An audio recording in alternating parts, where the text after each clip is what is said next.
ਆਪਾਂ ਅਕਸਰ ਆਪਣੇ ਆਲੇ ਦੁਆਲੇ ਅਨੇਕਾਂ ਹੀ ਅਣਹੋਣੀ ਘਟਨਾਵਾਂ ਬਾਰੇ ਸੁਣਦੇ ਰਹਿੰਦੇ ਹਾਂ, ਜਿਨ੍ਹਾਂ ਤੇ ਯਕੀਨ ਕਰਨਾ ਮੁਸ਼ਕਿਲ ਜਿਹਾ ਲੱਗਦਾ ਹੈ। ਪਰ ਜੇਕਰ ਉਹਨਾਂ ਚਮਤਕਾਰਾਂ ਦੇ ਉੱਤੇ ਖੁਦ ਵਿਗਿਆਨ ਹੀ ਮੋਹਰ ਲਗਾ ਦੇਵੇ ਤਾਂ ਆਪਾਂ ਉਸ ਨੂੰ ਅੱਖਾਂ ਬੰਦ ਕਰਕੇ ਮੰਨ ਲਵਾਂਗੇ। ਤੇ ਅਜਿਹਾ ਇੱਕ ਅਨੋਖਾ ਚਮਤਕਾਰ ਹਜੂਰ ਸਾਹਿਬ ਦੇ ਵਿੱਚ ਹੋਇਆ, ਜਿਸ ਨੇ ਨਾਸਾ ਦੇ ਵਿਗਿਆਨੀਆਂ ਨੂੰ ਵੀ ਜੈਕਾਰੇ ਲਗਾਉਣ ਦੇ ਲਈ ਮਜਬੂਰ ਕਰ ਦਿੱਤਾ। ਆਪਾਂ ਅਕਸਰ ਹੀ ਹਜੂਰ ਸਾਹਿਬ ਦੇ ਬਾਰੇ ਅਨੇਕਾਂ ਹੀ ਚਮਤਕਾਰ ਸੁਣੇ ਹੋਣਗੇ, ਜਿੱਥੇ ਬਹੁਤੀ ਵਾਰ ਗੁਰੂ ਸਾਹਿਬ ਦੇ ਦਰਸ਼ਨ ਦੇਣ ਦੀ ਗੱਲਾਂ ਸਾਹਮਣੇ ਆਉਂਦੀਆਂ ਨੇ। ਸੱਚਖੰਡ ਸਾਹਿਬ ਦੇ ਨਾਲ ਜੁੜੇ ਅਨੇਕਾਂ ਹੀ ਕਿੱਸੇ ਸਮੇਂ-ਸਮੇਂ ਤੇ ਆਉਂਦੇ ਰਹਿੰਦੇ ਨੇ ਕਿ ਗੁਰੂ ਸਾਹਿਬ ਦੇ ਲਈ ਰੱਖੀ ਗਈ ਦਾਤਣ ਅਤੇ ਪਾਣੀ ਸਵੇਰੇ ਦੇਖਣ ਤੇ ਵਰਤੇ ਹੋਏ ਮਿਲਦੇ ਨੇ, ਤੇ ਕਦੀ ਲੰਗਰ ਸਾਹਿਬ ਦੇ ਵਿੱਚ ਅਜਿਹੇ ਟਰੱਕ ਅਨਾਜ ਦੇ ਭਰੇ ਮਿਲ ਜਾਂਦੇ ਨੇ ਜਿਨ੍ਹਾਂ ਟਰੱਕਾਂ ਨੂੰ ਕਿਸੇ ਕੰਪਨੀ ਨੇ ਕਦੀ ਤਿਆਰ ਤੱਕ ਨਹੀਂ ਕੀਤਾ ਹੁੰਦਾ। ਇਸੇ ਤਰ੍ਹਾਂ ਨਾਸਾ ਦੇ ਵਿੱਚ ਕੰਮ ਕਰਨ ਵਾਲੇ ਦੋ ਵਿਗਿਆਨੀ ਅਜਿਹੀਆਂ ਖਬਰਾਂ ਦੇ ਉੱਤੇ ਨਜ਼ਰ ਰੱਖੀ ਬੈਠੇ ਸੀ।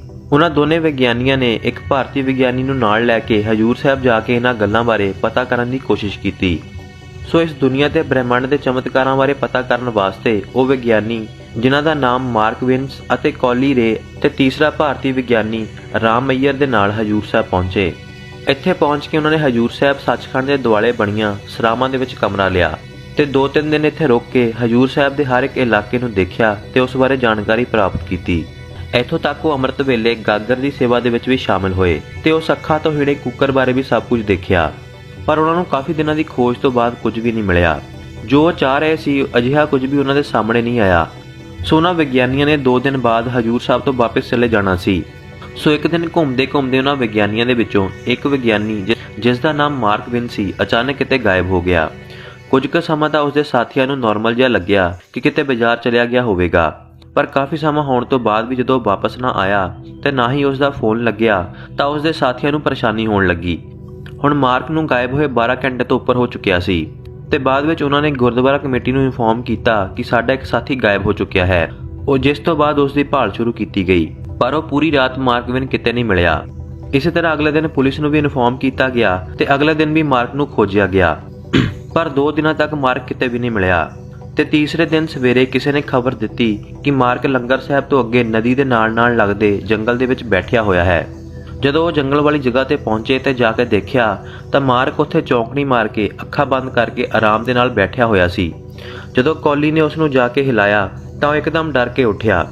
ਉਸ ਦਾ ਸਾਥੀ ਕੌਲੀ ਰੇ ਉਸ ਨੂੰ ਗੁੱਸੇ ਦੇ ਵਿੱਚ ਕਹਿਣ ਲੱਗਿਆ ਕਿ ਤੂੰ ਬਿਨਾਂ ਦੱਸੇ ਕਿੱਥੇ ਚਲਿਆ ਗਿਆ ਸੀ, ਆਪਾਂ ਸਾਰੇ ਪਰੇਸ਼ਾਨ ਹੋ ਰਹੇ ਸੀ।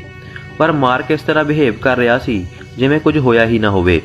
ਮਾਰਕ ਨੇ ਕਿਹਾ ਕਿ ਮੈਂ ਕਿੱਥੇ ਗਿਆ ਸੀ, ਹੁਣੀ ਅੱਧਾ ਘੰਟਾ ਪਹਿਲਾਂ ਤਾਂ ਮੈਂ ਤੁਹਾਡੇ ਕੋਲ ਹੋ ਕੇ ਗਿਆ ਹਾਂ। ਕੌਲੀ ਨੇ ਕਿਹਾ ਕਿ ਮਾਰਕ ਤੂੰ ਪਿਛਲੇ 2 ਦਿਨਾਂ ਤੋਂ ਗਾਇਬ ਹੈ ਤੇ ਤੇਰੀ ਭਾਲ ਚੱਲ ਰਹੀ ਹੈ। ਉਸ ਦੀ ਇਹ ਗੱਲ ਸੁਣ ਕੇ ਮਾਰਕ ਬਹੁਤ ਹੈਰਾਨ ਹੋਇਆ ਤੇ ਕਹਿਣ ਲੱਗਿਆ ਕਿ ਇੰਜ ਕਿਵੇਂ ਹੋ ਸਕਦਾ ਹੈ, ਪਿਛਲੇ 2 ਦਿਨਾਂ ਤੋਂ ਮੈਂ ਇਸ ਜੰਗਲ ਦੇ ਵਿੱਚ ਬੈਠਾ ਹਾਂ, ਇਹ ਕਿਵੇਂ ਹੋ ਸਕਦਾ ਹੈ। ਰਾਮ ਮਈਰ ਨੇ ਪੁੱਛਿਆ ਕਿ ਤੁਸੀਂ ਇੱਥੇ ਜੰਗਲ ਦੇ ਵਿੱਚ ਕਿਵੇਂ ਪਹੁੰਚੇ ਤਾਂ ਮਾਰਕ ਨੇ ਦੱਸਿਆ ਕਿ ਮੈਂ ਬਾਜ਼ਾਰ ਦੇ ਵਿੱਚ ਕੁਝ ਖਰੀਦਣ ਵਾਸਤੇ ਆਇਆ ਸੀ ਤਾਂ ਇੱਕ ਆਦਮੀ ਦੇ ਕੋਲੋਂ ਮੈਂ ਇੱਥੇ ਦੇ ਕੌਤਕਾਂ ਬਾਰੇ ਪੁੱਛਗਿੱਛ ਕਰਨ ਲੱਗਿਆ ਤਾਂ ਉਸ ਆਦਮੀ ਨੇ ਮੈਨੂੰ ਇੱਕ ਕਮਰੇ ਦੇ ਵੱਲ ਇਸ਼ਾਰਾ ਕਰਕੇ ਭੇਜ ਦਿੱਤਾ। ਜਦੋਂ ਮੈਂ ਉਹ ਕਮਰੇ ਦੇ ਵਿੱਚ ਗਿਆ ਤਾਂ ਕਮਰਾ ਖੋਲ੍ਹਦੇ ਸਾਰ ਹੀ ਇੱਕ ਰੌਸ਼ਨੀ ਨੇ ਮੈਨੂੰ ਅੰਨਾ ਜਿਹਾ ਕਰ ਦਿੱਤਾ ਤੇ ਜਦੋਂ ਮੈਂ ਉਸ ਕਮਰੇ ਦੇ ਵਿੱਚ ਵੜਿਆ ਤਾਂ ਸਾਰੇ ਪਾਸੇ ਸੋਨਾ ਹੀ ਸੋਨਾ ਸੀ। ਹੌਲੀ ਜਿਵੇਂ ਮੈਂ ਉਸ ਕਮਰੇ ਦੀ ਗਹਿਰਾਈ ਦੇ ਵਿੱਚ ਜਾਂਦਾ ਰਿਹਾ ਤਾਂ ਫਿਰ ਅੱਗੇ ਜਾ ਕੇ ਮੈਨੂੰ ਉੱਥੇ ਬਹੁਤ ਵੱਡਾ ਗੁਰੂ ਗ੍ਰੰਥ ਸਾਹਿਬ ਜੀ ਦਾ ਪ੍ਰਕਾਸ਼ ਮਿਲਿਆ।